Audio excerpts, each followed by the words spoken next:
Hello friends, good morning. कैसे हैं आप सभी लोग? आई होप कि आप लोग ठीक होंगे। तो चलिए शुरू कर लेते हैं आज की क्लास को। और आज की क्लास हम लोग देखने वाले हैं क्वेश्चन नंबर 11 यानी त्रिकोणमिति का 8.1 जो है उसका लास्ट प्रश्न आज हम लोग सॉल्व करने वाले हैं। उसके बाद हम लोग कल से चलेंगे 8.2 में।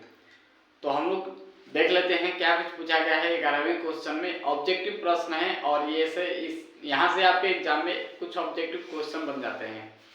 तो बहुत इंपॉर्टेंट क्वेश्चन है ये, छोटे छोटे क्वेश्चन है। आइए इन सभी प्रश्न को हम एक एक करके सॉल्व करते हैं। तो देखिए क्वेश्चन में पूछा गया है कि बताइए कि निम्नलिखित कथन सत्य है या असत्य है, कारण सहित अपने उत्तर की पुष्टि कीजिए। यानी हमें बताना है कि कौन सा कथन सत्य है और कौन सा कथन असत्य है। सत्य और सत्य असत्य की जांच करनी है।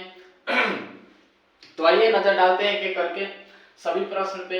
इसमें पहला प्रश्न जो है बोल रहा है कि tan a का जो मान है सदैव 1 से छोटा होता है यानी कम होता है। तो क्या ये सही है? तो इसको हम लोग कैसे पता करेंगे कि tan a का मान हमेशा 1 से कम होता है या ज्यादा भी होता है? तो हम लोग जानते हैं कि जो फॉर्मूला हम लोग पढ़े हैं, tan का फॉर्मूला जो होता है, tan थीटा का जो फॉर्मूला होता है वो होता है लंब बटे आधार होता है। tan का फॉर्मूला जो होता है लंब बटे आधार होता है। तो tan में अगर मैं बात करूं तो अगर जैसे मान के चलता हूं कि लंब को मैं मान लेता हूं 3 और आधार को मैं मान लेता हूं 4। आधार को मैं मान लेता हूं 4। अपने ही से मैं मान लिया कि लंब 3 है और आधार 4 है, यानी 3 सेंटीमीटर लंब है और आधार 4 सेंटीमीटर है। तो चलिए इस फॉर्मूला में रखते हैं और रख करके जांच करते हैं। तो tan थीटा बराबर लंब बटे आधार जब होता है तो लंब का मान ऊपर रखेंगे हम, लंब का मान ऊपर रखेंगे। लंब कितना है हमारे पास 3 है और यहाँ पे आधार कितना है 4 है। अगर हम इसको भाग देंगे ना तो 3 का भाग अगर 4 से देंगे तो पॉइंट यहाँ बैठेगा 0 पॉइंट और यहाँ पे आ जाएगा 0।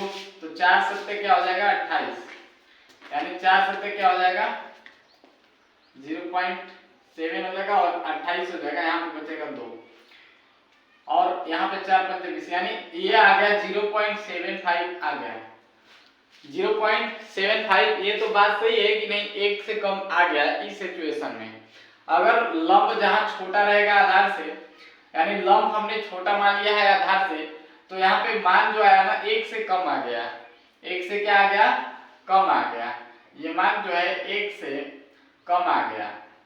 लेकिन अगर मैं वही इसी मान को मैं पलट दूं, इसी वैल्यू को अगर हम पलट दें, अगर हम मान लें कि यहाँ पे आधार अगर 4 है, लंब अगर 4 है और आधार अगर 3 है, अगर मैं इस वैल्यू को पलट दूं तो tan थीटा का जो मान निकल करके आएगा वो आएगा लंब बटे आधार। तो लंब अभी कितना है हमारे पास 4 है और आधार कितना है हमारे पास 3 है। तो इसका वैल्यू अगर हम इसको भाग देंगे तो ये आ जाएगा 4 को भाग 3 से देंगे तो 1 3 बार में जाएगा, यहाँ पे 1 बचेगा शेषफल। उसके बाद हम अगर पॉइंट निकालें तो यहाँ पे 0 हो जाएगा, 3 3 के 9, यानी 1.3 आएगा, जो कि 1 से क्या होता है ये बराबर, ये 1 से बड़ा होता है। ये क्या होता है 1 से बड़ा हो गया। लेकिन आप प्रश्न को देखिए तो प्रश्न में कह रहा है कि tan a का जो मान है सदैव 1 से कम होता है। क्या ये बात सही है? तो बिल्कुल ये बात गलत है, क्योंकि सदैव कह रहा है, प्रश्न में सदैव लगा हुआ है, हमेशा लगा हुआ है। सदैव का मतलब है हमेशा। तो हमेशा tan का मान जो है ना, tan a का मान हमेशा 1 से कम नहीं हो सकता। a मतलब एंगल है, यहाँ पे थीटा का जगह पे a आ गया तो थीटा यहाँ पे आप जहां थीटा है वहां a कर सकते हैं।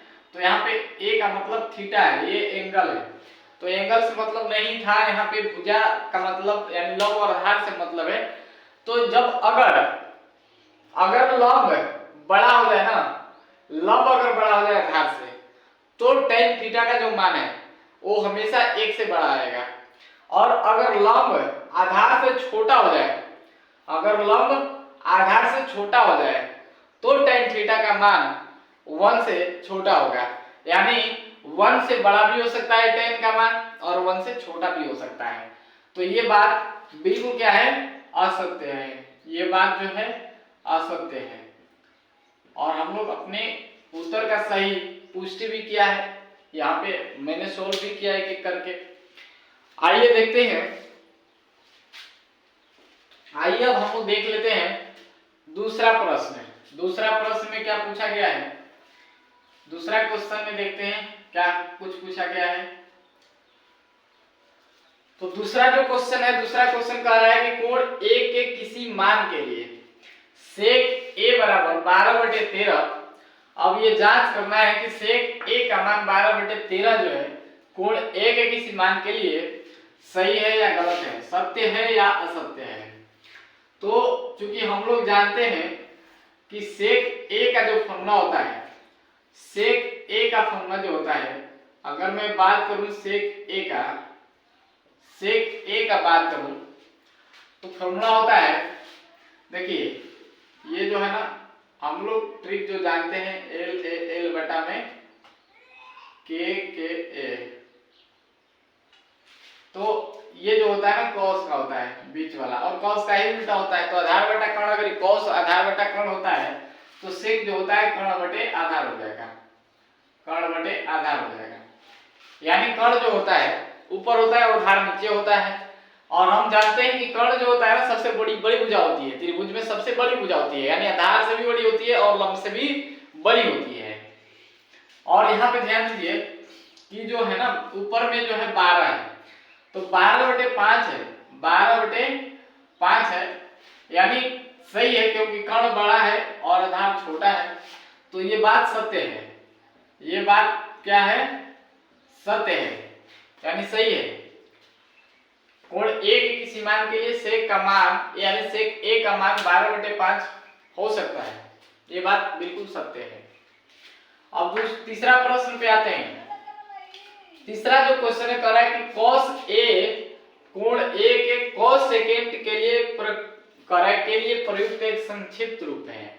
तो मैं आप सभी लोगों को बता दूं कि संक्षिप्त रूप जो हमारा त्रिकोणमितीय अनुपात जो होता है, 6 त्रिकोणमितीय अनुपात का जो 6 त्रिकोणमितीय अनुपात है ना, वो किसी न किसी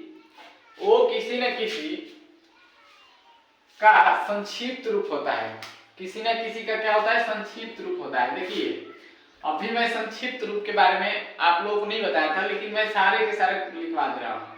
देखिए ये हो गया तीसरा प्रश्न, दूसरा प्रश्न हो गया। अभी हम लोग तीसरा पे चर्चा करेंगे। तो जो cos साइन होता है, देखिए साइन होता है, जो होता है साइन होता है, ये जो साइन है ना, साइन जो है ये साइन का, इस साइन का एक संक्षिप्त रूप है, का संक्षिप्त रूप है।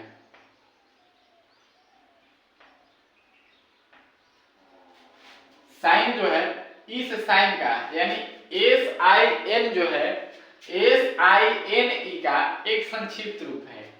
अब बात करते हैं cos का। तो ये जो cos होता है ना, cos जो होता है कोसाइन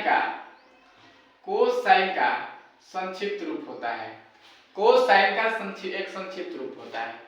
बात करते हैं tan का। तो tan जो होता है ये होता है टेंजेंट का संक्षिप्त रूप होता है। उसके बाद अगर बात करते हैं cot का, तो cot जो होता है कोटेंजेंट का संक्षिप्त रूप होता है। उसके बाद बात करते हैं सेक का। तो सेक जो होता है सेकेंड का संक्षिप्त रूप होता है।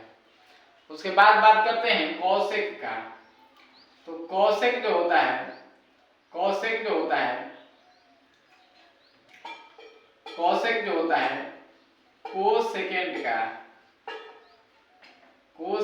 का संक्षिप्त रूप होता है। ये 6 त्रिकोणमितीय अनुपात जो हम लोगों ने पढ़ा है, इन 6 त्रिकोणमितीय अनुपात जो है ना, इन तीनों 6 त्रिकोणमितीय अनुपात का मैं पूर्ण रूप भी लिख दिया हूं। और ये किसका किसका संक्षिप्त रूप होता है आप सब देख सकते हैं। यानी अगर बात करते हैं तीसरा प्रश्न की, तो तीसरा प्रश्न कह रहा है cos A जो है कोण A के cos सेकेंड के लिए प्रयुक्त एक संक्षिप्त रूप है। तो क्या ये बात सही है? बात बिल्कुल गलत है, क्योंकि cos सेकेंड के लिए एक प्रयुक्त जो होता है ना cos सेकेंड का, तो cos सेकेंड का एक संक्षिप्त रूप जो होता है cosec होता है। जबकि ये cos की बात कर रहा है, जबकि ये बात कर रहा है cos का, तो cos जो होता है ना, cos जो होता है कोसाइन का एक संक्षिप्त रूप होता है, कोसाइन का एक संक्षिप्त रूप होता है। तो ये बात बिल्कुल असत्य है, ये बात बिल्कुल क्या है? असत्य है। उसके बाद बात करते हैं चौथा क्वेश्चन का। चौथा क्वेश्चन कर रहा है cot A जो है cot और A का गुणनफल होता है। ऐसा नहीं है, ये भी बात गलत है, क्योंकि अगर मैं बात करूं यहाँ पे, मैं इसको अभी थोड़ा देर के लिए अब मिटा रहा हूं। अभी मैं बात करूं चौथे प्रश्न की, तो चौथा प्रश्न जो है कह रहा है cot A जो है cot A, तो ये जो cot A है ना, यहाँ पे गुणा नहीं है, इनटू नहीं है, ये एंगल का काम कर रहा है।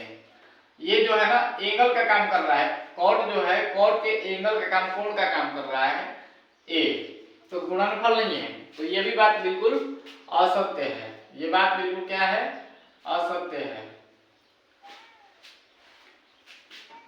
पांचवा क्वेश्चन कह रहा है किसी भी कोण थीटा के लिए sin थीटा का मान 4/3, क्या ये बात सत्य है?